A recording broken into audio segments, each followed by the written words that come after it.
जिन कांग्रेस नेताओं के लोकसभा चुनाव लड़ने से इनकार करने की बातें आ रही है, उनमें सबसे पहला नाम सुप्रिया श्रीनेत का है। महराजगंज सीट से सुप्रिया श्रीनेत अपनी हार के डर से चुनाव नहीं लड़ना चाहती। पिछली हार अभी तक उनका पीछा नहीं छोड़ा है। नेता खुद मैदान में नहीं उतरना चाहते हैं। लोकसभा चुनाव में कांग्रेस के हिस्से में सपा से गठबंधन के तहत 17 सीटें आई हैं। हालांकि कई चेहरे ऐसे हैं जिन्होंने सीट मिलने के बाद भी भीतर खाने चुनाव न लड़ने की इच्छा जताई है। जब से ये बात सामने आई है, तब से कांग्रेस के भीतर इसके मायने तलाशे जा रहे हैं। कांग्रेस के भीतर कहा जा रहा है कि पहले तो अपनी चिर परिचित सीट पर किसी और को आगे न बढ़ने देने की होड़ होती थी, लेकिन अब तो अपनी सीट पर नेता खुद मैदान में नहीं उतरना चाहते हैं। आखिर क्यों? मैदान मार लेने में संशय है या कोई और वजह? जिन नेताओं के चुनाव लड़ने से इनकार करने की बात आ रही है, उनमें से सबसे पहला नाम सुप्रिया श्रीनेत का है। कांग्रेस की राष्ट्रीय प्रवक्ता और सोशल मीडिया सेल की प्रमुख सुप्रिया ने 2019 में महराजगंज सीट से लोकसभा चुनाव लड़ा था। वे फौरन ही राजनीति में आई थी। इस सीट से उनके पिता हर्षवर्धन एमपी रहे थे। इस बार गठबंधन में मिली 17 सीटों में महराजगंज भी है, तो सुप्रिया से इस सीट पर चुनाव लड़ने के लिए पूछा गया। सूत्र बताते हैं कि सुप्रिया ने संगठन का ही काम करते रहने का मन बताया है।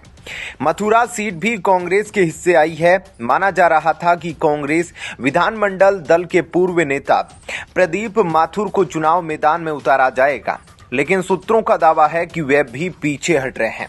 फतेहपुर सीकरी और बाराबंकी से भी नामचीन चेहरे चुनाव लड़ने से पीछे हट रहे हैं।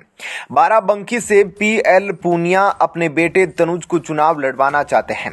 वहीं खीरी के पूर्व सांसद रवि वर्मा को उनकी परंपरागत सीट की जगह सीतापुर लड़ने के लिए कहा जा रहा है।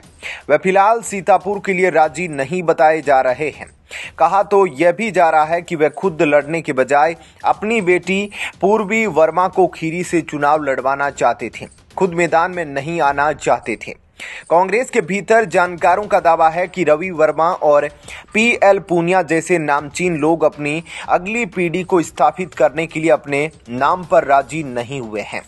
सुप्रिया के बारे में कहा जा रहा है कि चुनाव के दौरान उनकी जिम्मेदारी प्रभावित हो सकती है और चुनाव परिणाम दुरुस्त न आए तो उनके लिए आगे पद पर बने रहने में मुश्किलें हो सकती है।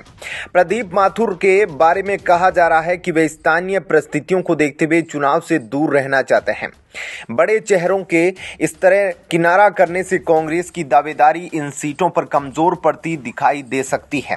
हालांकि कांग्रेस संगठन फिलहाल इन सीटों पर नेताओं की मनाही को मानने के मूड में नहीं दिख रहा है। प्रयास जारी है कि यह बड़े नाम चुनाव मैदान में आए ताकि कांग्रेस मजबूती से चुनाव लड़ सके। बताया जा रहा है कि अगले कुछ दिनों में इन नेताओं से चुनाव लड़ने को लेकर बातचीत हो सकती है। ऐसे में क्या कहना है आपका? कमेंट सेक्शन में अपनी राय जरूर दीजिएगा। जय हिंद, जय भारत।